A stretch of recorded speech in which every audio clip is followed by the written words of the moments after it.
Hi friends, எல்லாருக்கும் வணக்கம். எல்லாரும் எப்படி இருக்கீங்க? எல்லாரும் நல்லபடியா இருக்கிறதுக்கு நான் கடவுளை வேண்டிக்கிறேன். எல்லாருக்குமே ஜெய் ஜெகநாத் நமஸ்கார். இன்று பிறந்தநாள் திருமண நாள் கொண்டாடும் அனைவருக்கும் நல்வாழ்த்துக்கள். எல்லாரும் எப்போதும் ஹாப்பியா இருங்க. 3 நாள் ஆயிடுச்சு வீடியோ போடவே இல்லை. அது ஒரு பெரிய ரீசன். அதை விட கொஞ்சம் பர்சனலா இருக்கு. எப்போ தேவைப்படுதுங்களோ அப்போ கண்டிப்பா நான் உங்ககிட்ட ஷேர் பண்றேன். இப்போ வந்து அது இன்னும் ஃபினிஷ் ஆகல. அப்படியே இருக்கிறதுனால என்னால சொல்ல முடியல. இன்னைக்கு என்ன வீடியோ பார்க்க போறோம் அப்படின்னா கொஸ்டின் ஆன்சர் வீடியோ தான் பார்க்க போறோம். ஒரு 10 டேஸாவே நிறைய பேர் நிறைய கொஸ்டின் கேட்டிருக்கீங்க. என்னால சரியா வீடியோ போட முடியல. அந்த எல்லா கொஸ்டினுக்கும் சேர்த்து இன்னைக்கு நான் பதில் சொல்லிடுறேன். சரி வாங்க வீடியோக்குள்ள போலாம். ஃபர்ஸ்ட் வந்து ஃபாகிமாஷா அப்படிங்கிற ஐடியில இருந்து ஒடிசா முஸ்லீம் பத்தி காமிங்க சிஸ்டர்னு இருக்கு. முஸ்லீம் மெம்பர் எங்க இருக்காங்க? நான் பக்கத்துல எங்கேயுமே பார்த்தது இல்ல. பாலசூர்ல இருக்காங்க, உதுலால இருக்காங்க. உதுலால இருக்காங்க. இருக்காங்க. ஆனா அது என்ன சொல்றது, வில்லேஜ்ல அப்படின்னு தனியா அவங்க இல்லையா?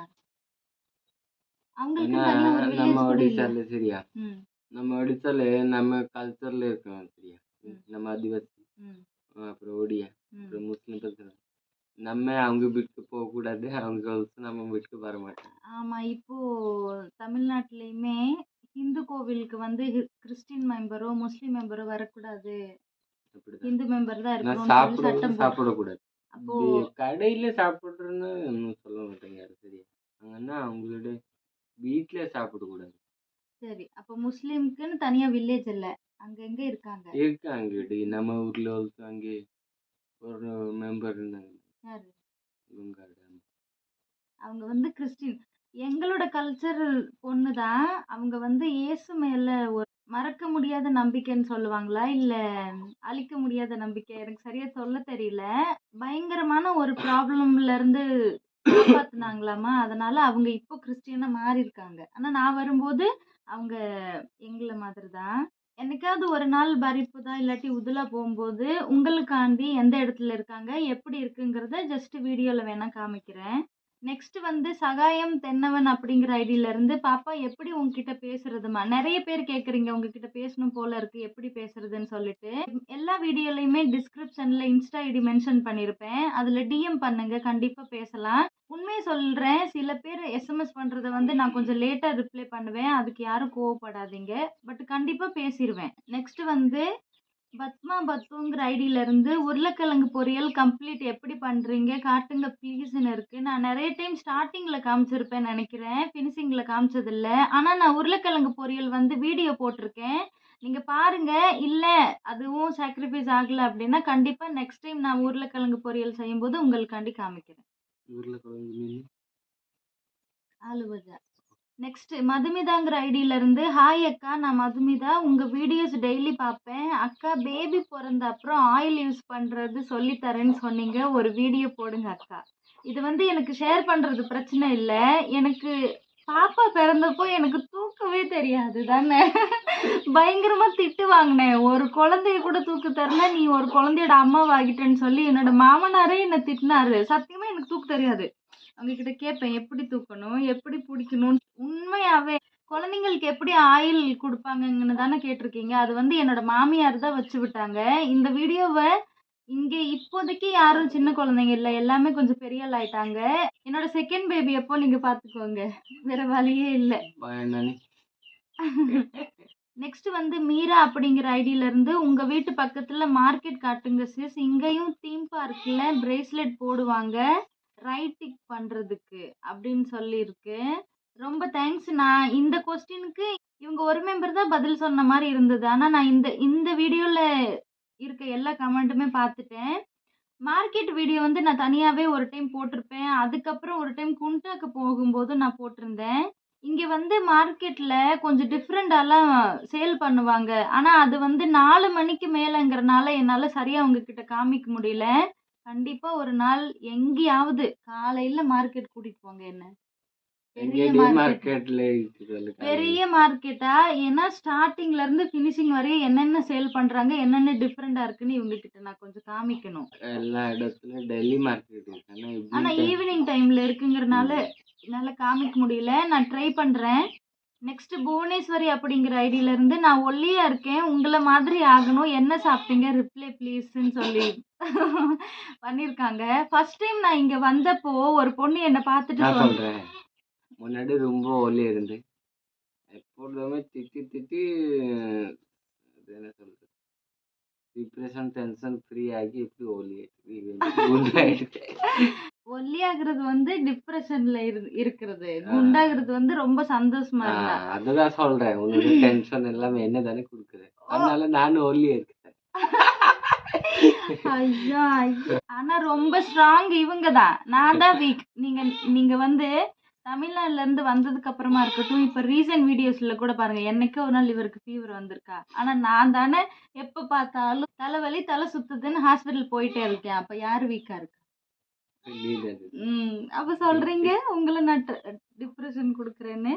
குண்டானதுக்கு ரீசன் வந்து ஃபர்ஸ்ட் ரீசன், ரொம்ப நாள் ஆச்சு அப்பா அம்மாவை பார்த்து. அங்க என் ஊருக்கு போயே ஒரு 10-12 வருஷம் இருக்கும். எல்லாரையும் பார்த்து சந்தோஷம். அதுக்கப்புறம் தமிழ் ஃபுட்டெல்லாம் வேணா போதும் அப்படின்னு சொல்ற அளவுக்கு நல்லா சாப்பிட்டேன். ரொம்ப நாளைக்கு அப்புறம் ரொம்ப சந்தோஷமா இருந்தேன்ல, அதுலதான் குண்டானே தவிர குண்டாகணுங்கிறக்காண்டி நான் எதுவுமே சாப்பிடல. உண்மையாவே தமிழ் ஃபுட்டுக்கெல்லாம் நான் இப்பயுமே இங்க இப்போ நாளைக்கு நாங்க ஊருக்கு போறோம், நான் வந்து ரொம்ப ஒரு குறிக்கோளா இருக்கேன், காலையில டீ குடிக்க கூடாது. முன்னாடி வந்து அப்பா பக்கத்துல பேக்கரி இருக்கு, அங்க இருந்து உளுந்த வடை வாங்கிட்டு வருவாங்க, காலையில பிரஷ் பண்ண உடனே சாப்பிடுவேன். ஆனா இங்க அப்படி கிடையாதுல்ல, அதை வந்து கொஞ்சம் லேட்டா சாப்பிட கத்துக்கணும், இல்லாட்டி அப்பா கிட்ட சொல்லிருவேன் வாங்கிட்டு வராதீங்க. அப்படியே வாங்கிட்டு வந்தாலும் தேஜுக்கு வெறும் 2 வாங்கிட்டு வாங்க, எக்ஸ்ட்ரா வாங்கிட்டு வந்தீங்கன்னா என்னால சாப்பிடாம இருக்க முடியாதுன்னு சொல்லிதான் சொல்ல போறேன். நிறைய பேர் சொல்லுவாங்க, நீங்க வீடியோல பார்த்திருப்பீங்களா என்னன்னு எனக்கு தெரியாது, காலையில எழுந்திருச்ச உடனே அந்த ஒரு 1 ஹவருக்கு நம்ம என்ன சாப்பிட்டாலும் அது வந்து நம்ம உடம்புல எஃபெக்ட் ஆகும். அது ஒரு ஆயில் ஐட்டம் உடனே சாப்பிடுறோம் அப்படின்னா கண்டிப்பா கொலஸ்ட்ரால் வரும். ஃப்ரூட் சாப்பிடுங்க, ரொம்ப நல்லது. நிறைய வெயிட் லாஸ்க்கு வந்து நெல்லிக்காய் ஜூஸ், இந்த இஞ்சி, இந்த மாதிரி நிறைய இருக்கும், ட்ரை பண்ணுங்க. குண்டாகிறவங்க வந்து ரெண்டு வாழைப்பழம் இல்லாட்டி 1.5 வாழைப்பழம் எடுத்துக்கோங்க, அதுக்கப்புறம் முட்டை, அதுக்கப்புறம் கொஞ்சம் கோதுமை மாவு, அதை நல்லா மிக்சியில் அரைச்சிட்டு அது கூட நாட்டு சக்கரை சேர்த்துக்கலாம், இல்லாட்டி வாழைப்பழத்துல இருக்கிற டேஸ்ட் உங்களுக்கு எப்படி பிடிக்குதோ அந்த மாதிரி சேர்த்துட்டு சின்ன தோசையா, அதை வந்து பேன் கேக்குன்னு சொல்றாங்க, அப்படி போட்டு சாப்பிட்டீங்கன்னா, அதுவும் எழுந்திரிச்ச உடனே 1 ஹவருக்குள்ள சாப்பிட்டீங்கன்னா கண்டிப்பா எஃபெக்ட் கிடைக்கும். நான் எதுவுமே தனியா சாப்பிடல. உங்களுக்கு இந்த விஷயம் பிடிச்சிருந்தா ஃபாலோ பண்ணுங்க. எனக்கு ஒரு நாள் குடிடி, நான் குண்டாகுறேன். அது காலையில 6 மணிக்கு எழுந்திருக்கிறவங்களுக்கு, 9-10 மணிக்கு எழுந்திருக்கிறவங்களுக்கு இல்ல, அது வந்து காலையில டிஃபன். பிரியங்கா சதீஷ்குமார் அப்படிங்கிற ஐடியில இருந்து நீங்க எப்படி லாங்குவேஜ் கத்துக்கிட்டீங்க, சூப்பர். அண்ட் ஃபர்ஸ்ட் டைம் நான் அண்ணா ஹோம் போகும்போது எப்படி இருந்தது, அவங்க ஃபேமிலி என்ன சொன்ன, நியூ லைஃப் ஏரியா எப்படி செட் ஆச்சு, வீடியோ போடுங்கன்னு சொல்லியிருக்கு. இந்த கொஸ்டினுக்கு நான் நிறைய டைம் வீடியோவில் பேசியிருப்பேன், ஆனால் நீங்கள் புது சப்ஸ்கிரைபர் நினைக்கிறேன்.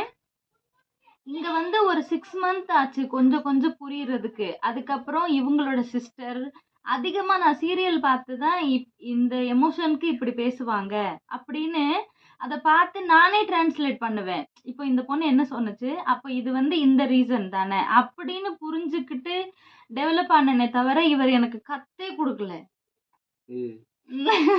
சொல்லிட்டாரு, ஏன் நீ யூடியூப் வீடியோ இருக்கு அது பார்த்து கத்துக்கோ அப்படி இப்படின்னு ஒரு மாதிரி பண்ணிட்டாரு. ஆனா கத்துக்கிட்டேன். 6 மந்த் ஆச்சு. அதுக்கப்புறம் கொஞ்சம் கொஞ்சமா பேசினேன். 1 இயர்ல எல்லாம் சில டைம் மாமனார் மாமியாருக்குள்ள சண்டை வரும்போதுமே தப்பு தப்பா பேசவே இவர் சிரிச்சுட்டே இருப்பாரு, நீ பேசுறது என்னன்னே உங்களுக்கு புரியாது தெரியுமா அப்படின்லாம் ஒரு மாதிரி காமெடியா போச்சு. அதுக்கப்புறம் கத்துக்கிட்டேன். ஃபர்ஸ்ட் டைம் வந்தப்போ எல்லாரும் பார்த்தாங்க, தமிழ் பொண்ணு ஒன்று நம்ம ஊருக்கு வந்திருக்கு, எல்லாரும் வந்து பார்ப்பாங்க, எல்லாருக்காலையும் விழுவேன் நான் ஃபர்ஸ்ட் டைம் வந்தேங்கும் போது நல்லா இருக்கும். அதுக்கப்புறம் என்னோட கலர் அப்படி இப்படின்னு நிறைய பேர் ரேகிங் பண்றது புரிஞ்சதுக்கு அப்புறம் தான் எனக்கு தெரியுமே, எல்லாரும் இந்த மாதிரி தமிழ் பொண்ணு அப்படின்னாவே வெறுப்பாங்க. என்னதான் இருந்தாலும் நம்ம கல்ச்சர்ல தான் கல்யாணம் பண்ணிருக்கணும்னு சொல்லி பேசுறதுல இருந்து நிறைய கஷ்டப்பட்டிருக்கேன். இப்போ உங்க மூலியமா, ஏன்னா ஒரு தமிழ் பொண்ணா வந்து இப்படி இருக்கா, இந்த மாதிரி பண்ணிருக்கா, கொஞ்சம் வீடு இருக்கிற டெவலப், இந்த மாதிரிலாம் பார்த்து இப்போ நிறைய பேருக்கு பிடிக்கலாம். ஆனா மோஸ்ட்லி என்னை இங்க வெறுப்பாங்க தான். தயவு செய்து சொல்றேன், நிறைய பேரு தமிழ் பொண்ணுங்க நானும் ஒடிசா பையனை லவ் பண்றேன், நானும் ஒடிசா பையனை கல்யாணம் பண்றேன்னு வரவே வராதுங்க இங்க. யார் வீட்ல எப்படின்னு சொல்ல முடியாது. அதனால சொல்றேன். எல்லாரும் கெட்டவங்களும் இல்ல, எல்லாரும் நல்லவங்களும் இல்ல. என்ன மாதிரி உங்களுக்கு பிடிச்சிருந்தா ரிஸ்க் எடுங்க, பிடிக்காதவங்க ரிஸ்க் எடுக்க வேணாம், சந்தோஷமா இருங்க. நெக்ஸ்ட் அருணா தேவி அப்படிங்கிற ஐடியில இருந்து சிஸ் என்ன ஆப் யூஸ் பண்றீங்கன்னு கேட்டிருக்காங்க. புதுசா யூடியூபே எடிட்டிங் பண்றதுக்கு ஒரு ஆப் வந்திருந்தது. அது வந்து ஒய்டி கிரியேட்னு சொல்லுவாங்க. அதுல வந்து நம்மளுக்கு தேவைப்பட்ட சாங்ஸ் கூட ஆட் பண்ணிக்கலாம். எந்த காப்பிரைட் வராது. அது நல்ல ஆப். ஏன்னா நம்மளுக்கு வந்து ஒரு டிராவல் வீடியோவா இருக்கட்டும், இல்லை எந்தாவது ஒரு புது இடத்த காமிக்கிறோம் அப்படிங்கும்போது நம்மளுக்கு பிடிச்ச மாதிரி நம்ம சாங் செலக்ட் பண்ணிக்கலாம். நல்லா இருக்கு எடிட்டிங் பண்றதும். நான் இப்போ ரீசெண்டா எடிட்டிங் பண்ணிட்டு இருக்க ஆப்புக்கு பேரு ஒய்டி கிரியேட். நான் வீடியோ எடுத்துட்டு இருக்கேன். உங்களுக்கு இழந்த புள்ள வேணுமா? நான் சாப்பிட மாட்டேன்னு எனக்கு தெரியும். அதனால என் பக்கத்துல உட்காந்து சாப்பிட்டுக்கிட்டே இருக்கணும்னு போயிட்டீங்களோ? ஒரு எக்ஸ்கியூஸ் கேக்குறது இல்லையா? இங்க பாருங்க, அப்பா எங்க இருந்தோ இழந்த பழம் கொண்டுட்டு வந்திருக்காங்க. பார்த்த உடனே ஓடிட்டாங்க. நெக்ஸ்ட் கார்த்திக் சத்யா அப்படிங்கிற ஐடியில இருந்து ஒடிசால பிரியாணி எவ்வளோ கார்த்திகான்னு இருக்கு? Full plate 220. Half plate 100 rupees. Full plate வந்து 220ங்களா? ஹாஃப் பிளேட் வந்து 100 rupees. நெக்ஸ்ட் அமுதா அப்படிங்கிற ஐடியில இருந்து ஒரிசா பிரியாணிக்கும் தமிழ்நாடு பிரியாணிக்கும் டேஸ்ட் எப்படி இருக்கும் சொல்லுங்க கார்த்திகா அப்படின்னு சொல்லியிருக்கு. இல்ல நான் உண்மையாவே நான் என்ன சொல்ல வந்தேன் அப்படின்னா, அது என்னைய கேட்கறத விட இவங்கள கேளுங்க அப்படின்னு சொல்லிதான் கேட்க வந்தேன். நான் கேட்கறதுக்கு முன்னாடி சொல்லிட்டாங்க தமிழ்நாடு இஸ் த பெஸ்டா. தமிழ்நாடு தாங்க எல்லாமே. நெக்ஸ்ட் வந்து ஹேமா ராஜேந்திரன் அப்படிங்கிற ஐடியில இருந்து எனக்கு ஒரு டவுட், நீங்க எப்படி ஒடிசால மேரேஜ் பண்ணீங்க? லவ் மேரேஜா? ப்ளீஸ் உங்க ஸ்டோரி சொல்லுங்க, நான் புதுசா உங்க வீடியோஸ் பாக்குறேன் அப்படின்னு இருக்கு. ரொம்ப தேங்க்ஸ். நான் ஆல்ரெடி என்னோட லவ் ஸ்டோரி வீடியோ அப்லோட் பண்ணியிருப்பேன். நீங்க வந்து யூடியூப்ல தமிழ் கேர்ள் இன் ஒடிசா அப்படின்னு சர்ச் பண்ணீங்க அப்படின்னாவே தமிழ் கேர்ளுங்கும் போதே கீழே லவ் ஸ்டோரின்னு வந்துடும். அதை வந்து நானும் என்னோட ஹஸ்பண்டும் சர்ச் பண்ணும்போது பார்த்து ஒரு நாள் சிரிச்சுக்கிட்டோம். அது கொஞ்சம் அவ்வளோ நல்ல வியூஸ் போயிருக்கும். வியூஸ் போயிருக்கும். நாங்கள் 2 பேரும் லவ் மேரேஜ் தான். கொஸ்டின் ஆன்சர் வீடியோ போடும்போது நான் நம்ம 2 பேரையும் ஒரு இன்ட்ரோ கொடுக்கலான்னு இருந்தேன். சுத்தமாக மறந்துட்டேன் பாருங்க. ஏன்னா நிறைய நியூ சப்ஸ்கிரைபர் வராங்க. உங்கள் பேர் தெரியல, நம்ம எப்படி மேரேஜ் பண்ணோம், எப்படி பேச கற்றுக்கிட்டேன், இதெல்லாம் கொஞ்சம் தெளிவாக சொல்லலான்னு இருந்தேன். இந்த கமெண்ட் பார்க்கும்போது தான் எனக்கு ஞாபகமே வருது. கொஞ்சம் லேட்டாக இன்ட்ரோ கொடுக்குறேன்னு தயவு செய்து மன்னிச்சிருங்க. உண்மையாகவே இந்த கமெண்ட் பார்த்ததுக்கப்புறம் தான் எனக்கு ஞாபகம் வருது. என்னோட பேர் வந்து கார்த்திகா. இங்கே வந்ததுக்கப்புறம் கார்த்திகா சிங்கன் மாறிடுச்சு. கேட்டால் இவர் ஹஸ்பண்டா, அதனால் சும்மா காமெடிக்கு சொன்னேன். உங்கள் பேர் என்ன சொல்லுங்க? உன் புருஷ பேர் உனக்கு தெரியாத? நீங்க தானங்க சொல்லுவீங்க அதிகமா சொல்லக்கூடாதுன்னு. சரி நீயே சொல்லுங்க, என்ன சாப்பாடு? அவங்க பேர் வந்து லக்ஷ்மிதர் சிங். நாங்க 2 பேரும் லவ் மேரேஜ் தான். நான் கோயம்புத்தூர்ல கம்பெனில வேலை செய்யும் போது இவங்களும் வேலை செஞ்சாங்க. அப்போ வந்து அவனுக்கு சைட் எடுத்துட்டேன். அமைதியா இருக்கு. அப்போ வந்து இப்போ வந்து நீங்க சாப்பிடல, நான் சைட் அடிச்சுட்டேன் அப்படின்னு சொல்லும் போது சாப்பிடல. அப்போ வயல இல்ல இன்ட்ரோ கொடுக்க சொல்லும் போது சாப்பிட்டுட்டு இருக்கானா, பிஸியா இருக்கானா. லவ் பண்ணி மேரேஜ் பண்ணோம். எங்களுக்கு ஒரு பேபி இருக்கு. அவளோட பேர் வந்து தேஜு. நான் தமிழ் பொண்ணு, இவங்க வந்து ஒடிசா பையன். தெரியாதா? என்ன உனக்கு ஒரு குழந்தை இருக்கு. இன்ட்ரோனா இதுக்கு பேரு தான் இன்ட்ரோ. இன்ட்ரோ லாஸ்ட்ல கொடுப்பாங்களா? என்னது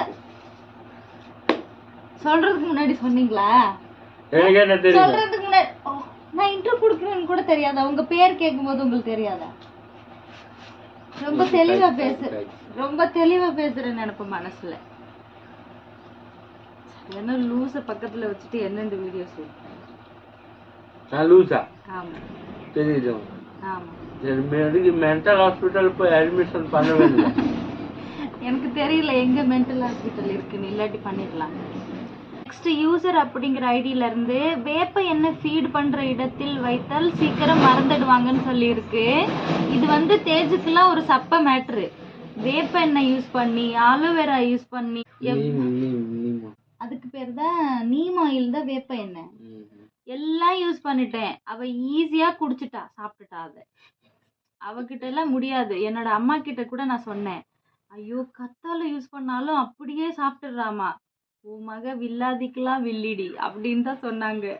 தேஜு கிட்ட வந்து வேப்ப எண்ணெய் ட்ரிக்கோ இல்ல கத்தாழ ட்ரிக்கோ செட் ஆகாது. இப்படிங்கிறதுக்குள்ள சாப்பிட்டு முடிச்சிருவா. சின்னையா வெங்கடேஷ்குமார் அப்படிங்கிற ஐடியில இருந்து எல்லா ட்ரெஸ்ஸும் சூப்பர். கொஞ்சம் பணம் சேர்த்து பவுன் தோடு, பவுன் தாலி, செயின் வாங்கி போட்டுக்கோங்க சிஸ்டர்னு இருக்கு. நான் உங்ககிட்ட முன்னாடியே சொல்லியிருப்பேன். இங்க வந்து இங்க இருக்கிற மாதிரி தாலி தான் போடணும். நம்ம ஊர்ல இருக்கிற மாதிரி நான் தங்க செயின் வாங்கிக்கிறேன். ஆனா நம்ம ஊர்ல யூஸ் பண்ற மாதிரி தாலி செயின் இங்க இல்லைங்க. இதே மாதிரி கருகமணி இருக்கும். நடுவுல வந்து கோல்டன் கலர்ல பாசி இருக்குங்கல்ல, அதே மாதிரி கொடுத்துருப்பாங்க. இங்க வந்து இது கொஞ்சம் பெருசா இருக்கு. ஆனா இது வந்து தங்கம் கிடையாது. இந்த இடத்துல இருக்கிற டாலர் கோல்டா இருக்கும். அது நான் சீக்கிரமாவே வாங்குறேன். வாங்கும்போது நீங்க பார்க்கலாம். ஆனா நம்ம ஊர்ல யூஸ் பண்ற மாதிரி தாலி செயின் நான் இங்க யூஸ் பண்ண முடியாது. தனம் சிவன்யா அப்படிங்கிற ஐடியில இருந்து சப்ஸ்கிரைபர் குறைச்சி இருக்கும்போது எல்லாருக்கும் ரிப்ளை பண்ண இருந்த நேரம் சப்ஸ்கிரைபர் அதிகமாக வந்த உடன் இல்லாமல் போய்விட்டது. அவங்க என்ன சொல்லியிருக்காங்க அப்படின்னா, சப்ஸ்கிரைபர் கம்மியாக இருக்கும்போது நான் எல்லாருக்கும் ரிப்ளை பண்ணேன்னா டைம் இருந்ததா, இப்போ வந்து சப்ஸ்கிரைபர் அதிகமாயிட்டாங்க, உனக்கு டைம் இல்லை அப்படின்னு சொல்கிறாங்க. எனக்கு மோஸ்ட்லி சில வீடியோஸில் 300 200 கமெண்ட்ஸ் வரும். நான் ரிப்ளை பண்ணிடுவேன். அதை விடவும் அதிகமாக இருக்கும்போது நீங்களே புரிஞ்சுக்கோங்க. நான் நிறைய வீடியோவில் சொல்லியிருப்பேன். எனக்கு மாமனார் மாமியார் சப்போர்ட் கிடையாது இந்த வேலைக்கு. வீட்டு வேலை, பாப்பா, அதோட இந்த வேலை, எனக்கு இந்த மாதிரி நிறைய கொஞ்சம் பிஸியாக தான் போகுது டே எல்லாமே. அதுக்கப்புறம் எங்கேயாவது ஒன்று போகிற மாதிரி இருக்கும். ஏதாவது தேவைப்படுறத வாங்குற மாதிரி இருக்கும். புரிஞ்சுப்பீங்கன்னு நினைக்கிறேன். நான் வந்து எனக்கு சப்ஸ்கிரைபர் அதிகமாயிட்டாங்க, அதனால திமிரா இருக்கேன் அப்படிலாம் யாருமே இருக்க மாட்டாங்க. அவங்களுக்கு சில பேர் தொடர்ந்து ஸ்டார்டிங்ல இருந்தே யாருக்கும் ரிப்ளை பண்ணாமல் இருந்திருப்பாங்க. சில பேர் பண்ணியிருக்கலாம். அதுக்கப்புறம் முடியாமல் இருக்கலாம். அவங்களோட சுச்சுவேஷன்ஸ் அந்த மாதிரி. புரிஞ்சுக்கிட்டிங்கன்னா நல்லாயிருக்கும். நெக்ஸ்ட் யூசர் அப்படிங்கிற ஐடியில இருந்து தமிழ்நாடு வந்துட்டு அம்மா வீட்டோட குலதெய்வ கோவில் வந்தா சொல்லுங்க சிஸ்டர்னு இருக்கு. கண்டிப்பா உங்ககிட்ட சொல்றேன். ஒரு நாளைக்கு முன்னாடியே சொல்லிடுறேன். யாராவது உங்களுக்கும் அந்த குலதெய்வ கோவில் தெரியும், அந்த பிளேஸ்க்கு வருவீங்க அப்படின்னா நீங்க வந்து மீட் பண்ணலாம். யூசர் அப்படிங்கிற ஐடியில இருந்து அம்மா வாங்கி கொடுத்துருக்காங்க. ஸோ குறை இருந்தாலும் ஓகே, அவங்க மனசு கஷ்டப்படாம போட்டுக்கோங்கன்னு இருக்கு. மூக்குத்தி மாமியார் வாங்கி கொடுத்தாங்கன்னு சொன்னேன்ல, எனக்கு இருக்க ஒரு பெரிய பிரச்சனை என்னன்னா அந்த கம்பி மாதிரி இருக்கிறது தான். சும்மா சும்மா உடம்பு சரியில்லாம போகும். அதிகமா சளி பிடிச்சிக்கும். அப்படிங்கும்போது எனக்கு இந்த இடம் கொஞ்சம் ஃப்ரீயா இருக்கணும். இந்த மூக்கு குத்திட்டே வலிக்கும் போது எவ்வளோ கஷ்டப்படுறேன். அந்த மாதிரி அந்த மூக்குத்தி போட்டா எனக்கு கொஞ்சம் கம்ஃபர்டபுளா இருக்காதுன்னு தான் சொன்னனே தவிர நான் பிடிக்கல அப்படின்லாம் சொல்லல. ஓகே, நீங்க கேட்டிருந்த எல்லா கொஸ்டினுக்குமே நான் பதில் சொல்லியிருப்பேன்னு நினைக்கிறேன். வேற ஏதாவது உங்களுக்கு தெரியணும் அப்படின்னாலும் கமெண்ட் பண்ண மறந்துடாதீங்க. இன்னைக்கு வீடியோ அவ்வளோதான். சப்போஸ் உங்களுக்கு இந்த வீடியோ பிடிச்சிருந்தா please like, share, then subscribe me guys. Thank you. Bye bye. bye. இப்போ சாப்பிட்டு முடிச்சிட்டாரு, அதனால தேங்க்யூ. பாய் பாய்.